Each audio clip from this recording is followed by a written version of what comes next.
قاینامی خدا باینامی اهلی صنعت رو دومدرس تبریک میکنم. خوشبخشوان باز یک چند سبود تاجیکی، ازبکی، روسی، انگلیسی و لغوی زبان میخونیم. همه شما را برام زبان میکنیم. زنده باشید. برام دام میدیم. سرد رقصی میشود.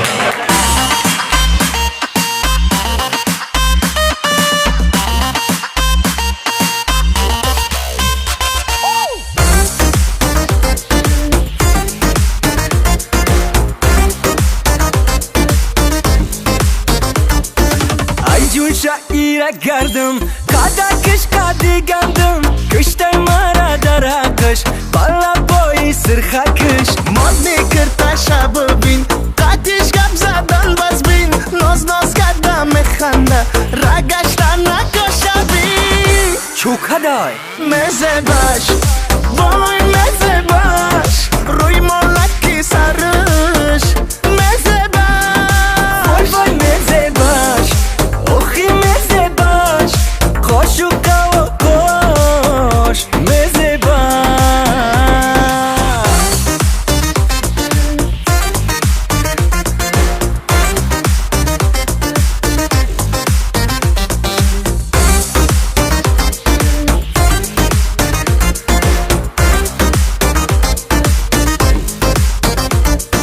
حسنش ای گلدکم نیست خیالش ترپولم نیست در خانهشون خوزگارو ای سر تو از زوره خیست میفارم صحبت کاش ای من نشیدم میکاش بختری خانه قپی سرکش خم کم گپای بیزی بای کی؟ مزه باش وای مزه باش روی مالکی سرش مزه باش وای مزه باش اوخی مزه باش خوشو و خوش مزه باش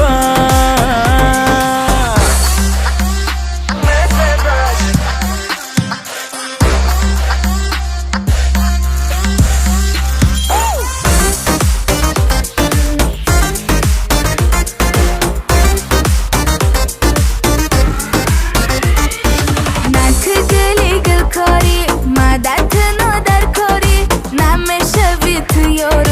آخر بسیار ناز دارم یا چی ناز میکده مزه باش وای